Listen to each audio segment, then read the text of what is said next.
Welcome to the Christie Taylor Show. I'm your host, Christie Taylor, and you are inside the Taylor Tilton Hour. Super excited to have you here. And a special shout out to our sponsor for today, River City Jazz and Music Festival, happening April the 2nd at the Cannon Center. And yes, you're going to get a chance to win prizes right here inside the show. All you have to do is go to my website, ChristieTaylorConsulting.com, for a chance to register to win those VIP tickets. Also, a shout out to our other sponsor, the Podcast Center. Broadcast your podcast on Comcast. Be sure to follow the Podcast Center on, Facebook. Now, of course, I'm super excited to be able to do a virtual show because it allows me to meet amazing people. And today we're going to the Bronx, y'all.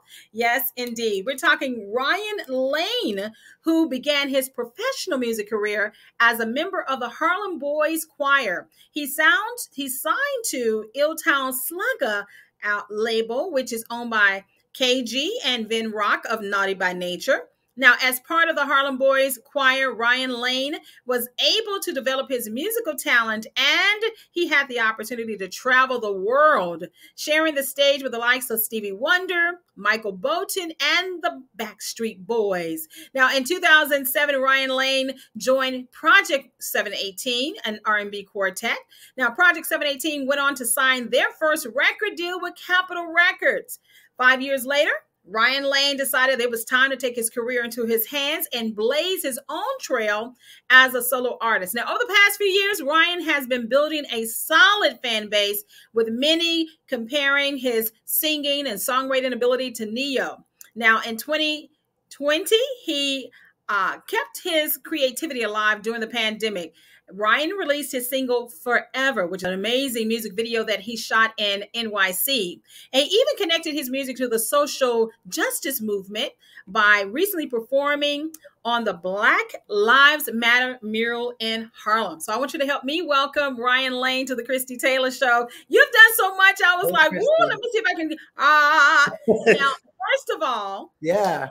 Now, Illtown Sluggaz. Now, did I say that right? Because sometimes I overpronunciate. Okay. Illtown Sluggaz. Yes. And that is ran and owned and operated by some of the guys from Naughty by Nature. From Naughty by Nature, Kaygee and Uncle Vin Rock. Yes, absolutely. Yeah. Wow. Well, first, I got to say, first of all, thank you so very much for sharing some of your time. I understand you are super busy, and in our chat, I know that you're actually a choreographer as well. We'll dig into that. Absolutely, yeah. But the Bronx, were you born and raised in the Bronx?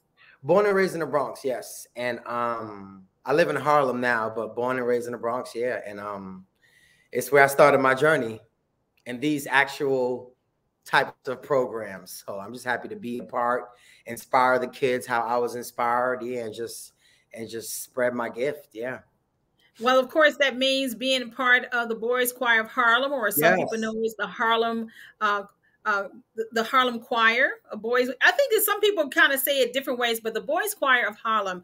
Tell me about how you got involved in that. Absolutely, yes. There's you could say BCH, you could say the Harlem Boys Choir, or the Boys Choir of Harlem. But how I actually got involved in the Harlem Boys Choir, I wasn't even of age to actually attend the school. At the time, I used to go to the public library and fill out the application over and over and over and over again until I had it right and had it perfect. And then the time came for me to audition for the school. I already knew how to fill out the application. I already knew what was expected of me. I remember getting on the train by myself. Not gonna say I wasn't supposed to be on the train, but in New York, being under the age of 18 and being on the train alone is a little dangerous, Yeah. But I was always a very extremely ambitious kid, so I would just tell my mom, like, look, I know where I'm going. I know how to get there. I'll be safe. And did the audition, and made it through. Well, you know something? You just pretty much educated me on something. I didn't realize that it was connected to a school. Can you tell me the history about the actual program and the school that it's attached to? I just remember the choir. Yes. It was a school and a choir. A bunch of people didn't know that, but it is. And During the day, we do schoolwork, academics, and then like, you know, after school time is the time for rehearsals and choir and diction and training and just everything. We did everything, everything. Wow. So you were 18 when you auditioned for the school? No. I was 14 when I auditioned. Okay. Okay. I was 14 years old. I won't say what year, but yeah, I was 14 years old, and you know, I was leaving junior high school and entering high school at the time. Okay. Yeah. So it's one of the performing arts schools that you all have in New York. Yes. And it's the one based in Harlem. Wow. Yeah. I learned something new today. And now, I auditioned for all of them. LaGuardia, Talent Unlimited, the Boys Choir of Harlem, Professional Performing Arts, every school that had dance, singing, musical theater, I auditioned. But the Harlem Boys Choir stood out the most to me because I remember the Backstreet Boys was performing on the Disney Channel. And I just remember seeing 50 black boys just walk on stage in these blazers. And I'm like, that's the school I need to go to. So that's where I ended up. Wow. You know something, you took me back to that time when, what was that performance that they did on Disney? Because they did have a lot of interesting, of course, I know that they had some of their management was very connected to the urban community as well. Yeah. But what was that performance? Do you remember? You know what? I don't know. I don't remember exactly. But I do remember them performing. I think their album was dropping about that time, their album Millennium. But I do remember the song that they sang was called Perfect Fan. And it was about the guys in the group was expressing their appreciation for their parents and mom. So it was a part where there's a bunch of oohs and ahs and snapped, and the Backstreet Boys performed. The Harlem Boys Choir walked on in their burgundy blazers and their bow ties, and I was like, wow, that's the school I want to go to. Like, you know, this is my school. So after I seen that, I was like, yeah, this is meant to be. I'm going to that school. Wow. So what did your mom say? And do you have other siblings involved in the arts? You know what? I am the only sibling of my mom's children. I'm not the only one in my family. My aunt was a very popular singer in the West Indies back in the 60s. Oh. So my aunt is the only one that has that musical connection, but I'm the only one. I'm the only one. So you just brought in some of your heritage, West Indies. Yes, can we talk about that? Yes, absolutely. Yeah. So what part of the West Indies were you from? Well, I was born, you know, in the Bronx, New York, but my mom and my dad, my grandparents, they all moved here from Kingston and Fletcher's Land in Jamaica. And you know, like every other family out of the US, they moved to New York for a better experience for their kids, a better life, you know, making more money. And they came here and made it happen. So then I came in the building. Are you the youngest of your siblings, or are you falling in the middle? I would say, okay, with my mom and my dad, I'm the youngest, but I have half siblings who are after me as well. So I'm in the middle. I'm in the middle. You're in the middle. You're in the middle of that. I was the baby. I'm not the baby no more. Yeah. You didn't have any problem with not being the baby anymore, did you? Nah, I was cool with it. I'm still the baby, actually, and I'm like, Ma, come on now. But yeah. I love that. So with you having family from Jamaica, did you ever make efforts, I know, to go down there, reconnect with your extended family? And if so, what was that experience like? Absolutely. My mom got married a couple of years ago in Jamaica. My mom was remarried. And the whole family went down to Jamaica, and the experience was amazing because I haven't been back in a long time. The last I went was like early 90s, and I went back like mid 2000s. But it was an amazing experience. Being older and being able to experience a lot more, it really made me just appreciate the things I have here. You know, people out there, unfortunately, are not as fortunate. You know, it's to have clean water, hot water, clean clothes every day, like food on their table and a clean bed, you know. So going back was definitely a light bulb in my head. I remember I left New York with 2 suitcases. I think I came back with like half of one, you know. So it was definitely an experience I will never forget. I want to always go back, but you know, it's been a weird few years, but I'm sure I'll be there soon. Yeah. Speaking of weird few years, yeah, I'll get to how you as an artist worked through 2020. But can we run it back to when you became a part of the Boys Choir of Harlem? Absolutely. What was that experience like, being a part of that, through academically speaking and just the training that you received? Absolutely. Miss Christie, when I tell you life-changing, like I wish that every Black child, it doesn't even matter the race. I just wish that every child was able to experience that and just meet the people I've met, learn the things I've learned. You know, being in a Black family, not all the time we are taught how to be a Black man, to like tie a tie, right?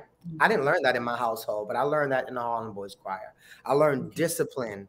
I know how to protect my peace, protect my energy, protect my gift.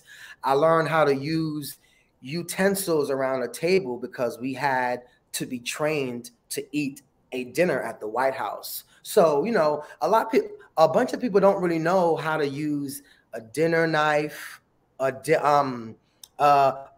spoon for your soup, a spoon for dessert, a fork for your main course, but a fork for your salad. And there's a steak knife and a butter knife. Like, we had to learn all those things. And honestly, I can honestly say, you know, in the community I grew up in, you know, a bunch of kids don't get an experience like that. You know, waking up in the morning, doing workouts, vocal exercise, training in different languages, Latin, Swahili. We sung. It was just like I would have not learned those things if I went anywhere else, you know. And I actually entered myself into the Boys Choir Harlem. You know, the actual area I grew up in was a very bad neighborhood, and also I didn't growing up I didn't have the best relationships with my brother, so I was like, if he's going to that high school, I'm going somewhere else. I understand. And, I had no problem, you know, getting on the train every morning by myself and trucking to Harlem every day and trucking back home. Like, just life changing. Everything I learned, everything I do now, even how I posture myself in a chair, how I talk to people, how I fill out applications, all come from the Boys Choir Harlem. Life changing, for real, for real. I love when you speak to that type of training in those formative years. It's just priceless. And, you know, sometimes we underestimate the power of primary and secondary education and that type of high level training, which still is impactful in the 21st century, mind you. It's not just 18th century formalities that we need to know how to do. So it's really encouraging to hear you speak of that. And you dropped the White House. Now, you traveled the world. Yeah. Well, talk about some of the places that you've been and maybe one of your greatest memories when you were part of the choir before you graduated. Absolutely. I would say one of the most memorable had to be when we went to Israel. This was like right before the war started, right before September 11th, I want to say. And I remember going to the Dead Sea and floating and just like experiencing that. Honestly, I was a teenager then. Now, being a grown man, I look back and I'm like, I forget half of the amazing things I've done, you know, but definitely the Dead Sea was one of them. We've been to every state in the US, I want to say, just at a very young age, just doing what I love, and to like still be doing it now and teaching kids how I was taught. It's just priceless to me. Like, wow, I would do it all over again. Yeah, definitely. Now, of course, I do know that you sang behind Stevie Wonder, you know, like you said, the Backstreet Boys, White House, Israel, swimming in the Dead Sea, or more importantly, floating. Yes, floating. Because of the density. Yeah, because of the density of the salt. Mm-hmm. But after graduation, what became your path? Now, some people who go to those experiences don't continue in the entertainment industry. How did you continue on? Funny story. So I want to say I wasn't in the ninth grade. I was still a new student in the school at the time, but maybe about the end of ninth grade going into 10th grade, my dance teacher and my mentor, he passed away a few years back. His name was Mr. Wright. He was like a second dad to me. This guy taught me everything. Like if my dad wasn't there, my mom was on the phone with him. Like, what's going on? And what's, you know what I'm saying? Like he held me down. And I remember I was about 15 years old and he got injured in his legs. He was our dance teacher. I don't know how he did it, Miss Christie. I don't know. At first, I didn't know why he chose me, but I was always that kid who was in the front and in the middle who knew everything. And like, you know, I knew what I was doing. He spoke with the principal one day and was like, look, I'm going to be out of school for however time, but I need him to teach the class. And at this time, I'm teaching my peers who are like, you know, a year older or like the same exact age. But I just watched him and how he taught and everything he did and became his assistant. And then after I graduated, I actually went back and kept teaching at the Harlem Boys Choir. And then, yeah, just like he taught me everything. Just like I wouldn't be teaching right now if it wasn't for that man. He taught me everything. So a bunch of the things he instilled in me, I'm still teaching right now with these kids right now. So now, where are you teaching now? So tonight I'm in the Bronx at a Parkside Community Center. They have dance classes every Wednesday and Friday. And it's just pretty much a thing where, like, you know, these kids has been in the house for 2 years on lockdown. Okay. And a lot of these kids' parents have no idea how talented they are. You know, they're in the house doing TikToks and Reels and all of these things. So I'm here to pretty much like build them back up and get them prepared for the real world, how I was prepared, you know, and I'm teaching them everything from hip hop, Latin, jazz, step, West Indian. We sing, we crack jokes, just everything, like just that same hardcore discipline that was instilled in me. I'm throwing out on them. So I'm here every Wednesday and Friday, but I'm at a few other schools all over the Bronx throughout the week. So I'm impacting a lot of different kids and I'm seeing so much just raw talent. I'm like, this used to be me. You know what I mean? So it's the best. It's the best. Now, of course, part of this used to be you, and that you say I'm preparing them for the real world. And that, of course, is the real entertainment world. You are still an active recording artist. You have a record deal. Let's talk about how you were able to connect with Naughty by Nature, the founders of that, of Illtown Sluggaz. And how did that happen? Yeah, so a couple of years ago, well, I after being in a group and, you know, eventually decided to just move on my own, I met two amazing people, Lady and the Tramp, Marcella Precise and Tramp, great producers who always had a great relationship with the team, Illtown Sluggaz and Naughty by Nature. I was initially brought on as a songwriter, but you know, one of those things where you just see how a person works and how a person moves. I just stayed busy during that whole time. I was working a full retail job, doing overnights, but leaving work, heading at the studio, going home, taking a nap, doing that whole bit. And I guess as time went on, these people was like, wait, what about him? Like, he got it. Yeah. So it wasn't until like as time went on, more and more, I started writing more and more. And I was leaving work one morning and the VMAs was in New York that weekend. And I was like, it would be so amazing to perform at the VMAs because, you know, it's in my stomping grounds. It's up the block from home, you know. As I was about to close my eyes and take a nap to actually go back to work in a couple of hours, I got a phone call like, hey, we need you on some backgrounds for Naughty by Nature. And I'm like, what? So I'm like, cool. I didn't go to sleep. I just went straight at the studio, did my backgrounds, but still had to go straight to work after. Wow. And I just think by me just being on the grind and just not losing focus and just being like, look, I have to have a job to take care of myself, but right now music is my passion. I'm just waiting my turn. And I waited my turn. Quarantine happened. They called me and was like, are you ready?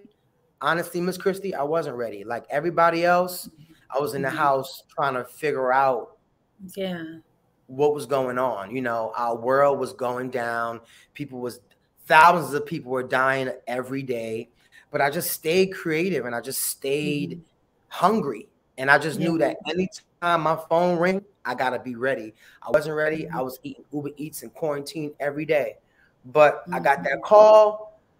I went jogging. I made it work. And then from there, I have not stopped. I have not slowed down at all. So great people. I love them. They really rock with me like heavy, heavy, heavy. So I'm just happy to be even chosen by these people who I've grown up like listening to and admiring. I have VHS tapes of like you got the real tapes. Just like a real fan of like this music in general and energy. Like, you know, I fit in well with them because, you know, it's a feeling, it's that energy. So I'm like, what's up? I got that call and I was ready and I've been there ever since. Now, you spoke about the pandemic in 2020, and one of the things that I know that I kind of was looking at some of your social media, including your Instagram, I am Ryan Lane, and you speak about staying creative, and you stayed creative in 2020 and even released music. Can we talk about that? And one video, which is beautifully shot, that's on your YouTube channel, Forever. Can we talk about that? Absolutely. So before we even filmed the video, I've always been a very artsy kid. I cannot stand still. My teacher used to call me Mr. Bojangles, which I didn't know who he was until years later. Bojangles, yes. I had no idea. But I was that kid who just couldn't stay still in my seat. I was just like, I want to dance, I want to perform. And I've always been in the arts, like glee clubs from like elementary school up until now. And I'm in the house, we're on lockdown. So I was like, look, I need to just be creative. I started to unlock parts and crafts that I didn't even know I have. And I remember in junior high school, my teacher told me, God gave you a lot of gifts. If you don't use them, he's going to take them away from you. And ever since, I was like, I'm not stopping. So in quarantine, I started to draw. I started to paint. I started to make clothes. I started to organize my cupboards. I started cooking, just everything. Just everything. I just did not, anything I could do to like just stay creative. I just did it. Stay creative, stay creative. I got the phone call from the team, was like, hey, we want to drop Forever. And I'm like, wait, but like, we're in a pandemic right now. Like, what you mean? But it was definitely one of those feel good songs everybody needed. So I was like, look, let's go. They called and was like, we filming a video. Miss Christie, I got on a bike. Mind you, we're on lockdown. Yes. So I had my mask on, I had my gloves, I got my gear on. I rode a bike around, scouting out different locations. Snapped a few pictures for the team and was like, look, this is a dope spot. Let's go here. Let's do this. Let's do that. All in Harlem. And then as far as like just clothing, all the barbershops were closed. Couldn't buy anything. If you ordered anything, it was weeks behind. But, you know, I'm a guy who loves clothes. I love fashion. So I had all of those. I just had everything prepared. And I always told myself, when the phone rings, be ready. Be ready. And I'm in quarantine, eating every day. I had 12 days to prepare. So I put myself on a diet. I was jogging every day. I had to learn choreography via Zoom, which I've never done. It was a lot, but we got through it, and it's my favorite song. Everybody loves the song, so it's amazing. It's amazing. They definitely want to make sure to check it out. Go to YouTube, look for Ryan Lane, and put in Forever. You will not be disappointed. And I want to know, before we get to the wrap-ups, what are some of the things that you have planned for the rest of 2022? Of course, 2021 and 2022 kind of rolled in together, moving forward. So what can we expect from you as we move into the rest of 2022? I get asked this question all the time, and I always have the same answer. I'll say everything, everything. Like, Everything. everything I put my hands on, I want to Yes. turn to gold. You know, Yes. definitely a tour happening in May. Illtown Sluggaz is going. Illtown Sluggaz is going out on a road with New Kids on the Block, Salt and Pepper, In Vogue, Rick Astley, like people who have grown up admiring. So I'll be on tour with them this year, and also I just want to keep on writing from my heart, writing for more people, movie scores, fashion. Wow.